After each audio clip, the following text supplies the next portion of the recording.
Alright, y'all, so let's recap the Jack Links 500. And yes, we are back to recapping races. And over like a very long, in a while. As you can tell, I am still a bit sick. I'm working on it.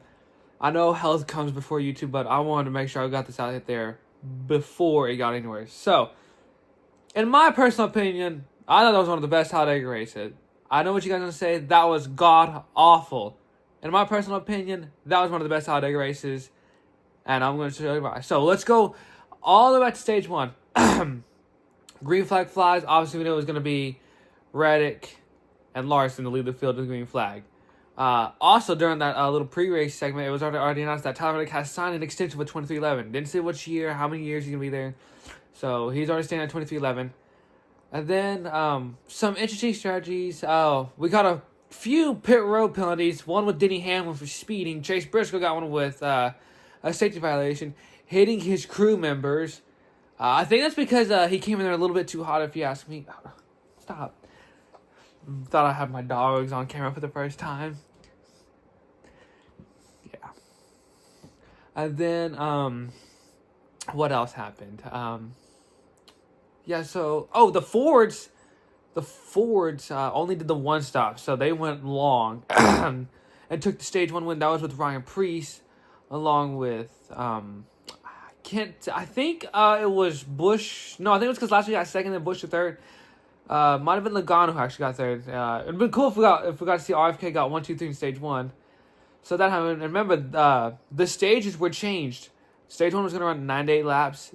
The final two, stage 2 and 3, were going to run 45 each. So that way we would save fuel and have a gridlock. In stage one, we were going to have that.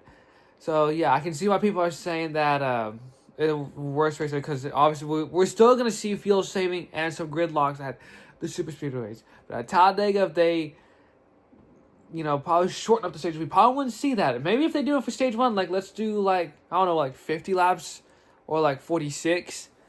Maybe we wouldn't have to, have more fuel saving issues. But, we'll wait until the fall race when we come back for the chase. And we'll go back to Atlanta or Daytona. Actually, I think Atlanta wouldn't be that bad because these guys run flat out. So leave Atlanta alone. Probably for Daytona. Probably yes. So we start stage 2. Oh my gosh, hold on. Let's talk about the damn commercials, because the commercials, holy crap. Worst Fox broadcast ever, I'd say. I used to like Fox, but after all the commercials, that was... And they said that during every green flag cycle, we go side-by-side commercials. That did not even happen. Full screen commercial, some stuff. And then they come back for like the next 5 lines, and boom, we go back to another full screen commercial. So yeah, I don't know what the deal is with Fox at this point. So yeah, they kind of suck right now. So I thought I'd get that out of the way. Then we restart for stage 2, obviously. We come back. And it was coming at some point. We were been talking about it the whole weekend when it was going to happen in ARCA. It did happen in ARCA. It didn't happen in O'Reilly. But let's just say the big one struck at Talladega in stage 2. Bad push gone wrong for Bo Wallace. He gets hit by Ross Chastain, gets turned into Cole Custer, up into the outside wall, and Cole Custer and others just start sliding down the track. And the total was 26 cars involved. And I thought it was actually 20. I thought it was going to be 29 or 30. I thought we were going to break the record. The record was in 2024 when we had 28 cars involved. This one was 26, so we were 2 numbers off of probably tying the record. But no, 26 cars involved. Here's a clip of that, actually. Turns 1 and 2 and all the way down the back. Oh, away, and Wallace is in the wall right after contact. Right in front of the pack. Blaney's around. Logano's around. They're all wrecking. This is the big one. That's the whole field. So yeah, 26 cars involved in the big one. If you look up the replay really close, you saw that Bubba's car did come off the ground. But the new A-post flaps, the roof flaps, cow flaps kept that car from flipping. But man, a lot of cars involved, including our points leader, Tyler Reddick. So yeah, he was caught up at the big wreck. So we go into red flag. But boy. We thought the big one was going to happen late. I didn't think it was going to happen in stage 2. So yeah, that happened. And then we go back to restart, get a couple laps in, and then another caution comes up. Ty Gibbs, who was involved in the big one, blows a right front tire, smacks the outside wall hard coming into turn number 4. Very hard hit. Luckily, he was okay. So, yeah. He was involved in the big crash. And then more other cars were...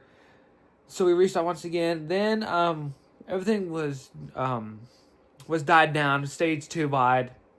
A little pushing and shoving. But they didn't pit, even though it was still gridlock. They didn't pit or nothing. So it was Ross Chastain who actually got into the back of Bubba and created that huge wreck. So, yes, that all happened. And then we get the final stage underway with 69 laps to go. So far, nothing happened. The run was like 28 laps to go. Tyler Reddick blows the right front tire into the outside wall. So that kind of ruined his day and kind of his race. And then we restart with 23 laps to go. So far, still too wide. It was Hocevar and Buescher. And Christian Bell was up there most of the time. But boy, I would say every time when the Toyotas got like big pushes or something, they just could not handle it. Like every time when they get a big push, like the car would just get sideways and want to spin out. So they really couldn't handle the pushes good enough. So yeah, then with around 9 laps to go, coming off of turn 4, Stenhouse gets to the back of Carson Hocevar. Hocevar slides down the track into Eric Jones. Jones goes for a wild ride. Spins and then tries to spin around, blows the tire right off, gets into the grass. Caution comes out. And then we restart with 3 to 4 laps to go. It was balls to the wall at this point. Where you just go full throttle all the way out. But Alex Bowman wanted to make sure that Austin got the memo pushing him on the restart. It did not happen. Austin Dillon did not get the good restart.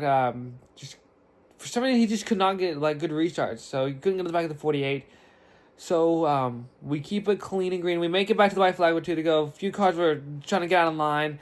We go into turn 1 and 2 once again. It was going to be either Buescher or Hocevar. It was Carson Hocevar going for his first win at the Cup Series, or it was going to be Chris Buescher getting his second win at a super speedway. His last one came at Daytona a couple of years ago in 2023 in this summertime.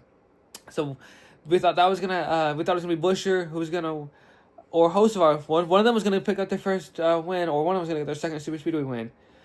So we go into 3 and 4 for the final time. Hocevar has a nose ends, and then they start wrecking again. It was Ryan Preece who got shut on the line in the SVG down into Austin Dillon, and Carson Hocevar goes in the tri-oval, goes down into the start-finish line, and wins the Jack Links 500. So Carson Hocevar becomes the 208th different winner at Talladega, or the 200 different winner in the Cup Series. And that is now the 13th different winner to win at Talladega Superspeedway. And what a way to get your first win. But a hard crash at the end. It was Ryan Preece who got sideways, got turned down into SVG, who got into Austin. And Austin Dillon slammed the SVG. But I think the worst one was definitely Ryan Preece, who took, because he had the wall and SVG literally like pinned right on him. So I think Preece took the worst one of them all. So yeah, but he was okay. The drivers were okay. And Carson Hocevar did probably one of the best celebrations ever. He was sitting out of his car while he was doing his celebration. A little scary at the end because he hit the wall and jolted forward, and I thought he was going to fall out of the car, but he still did the burnout. So, yeah, I thought that was probably one of the best Talladega Superspeedway races ever. Y'all can disagree with me. I don't care what you got to say. But, yeah, man, what a race that was. Honestly, I don't know what to say. Here's you look at your points. Tyler Reddick leads by 110 now over Denny Hamlin. Then it's Ryan Blaney still third. I think moving up to fourth. I'll have to look at the points. But there are the points, actually. Obviously, Toyota still leads the manufacturers. 155 over Chevrolet. And then Ford are still last. But what a race. But yeah, I think we're finally going back to our recaps finally. So, yeah. So I'll see you guys when we're down at Texas Motor Speedway for the Worth 400. Wow, what a race. As I am starting to lose my voice. So, I'm going to rest up the voice. Thank you guys for watching. I'll see you guys next time.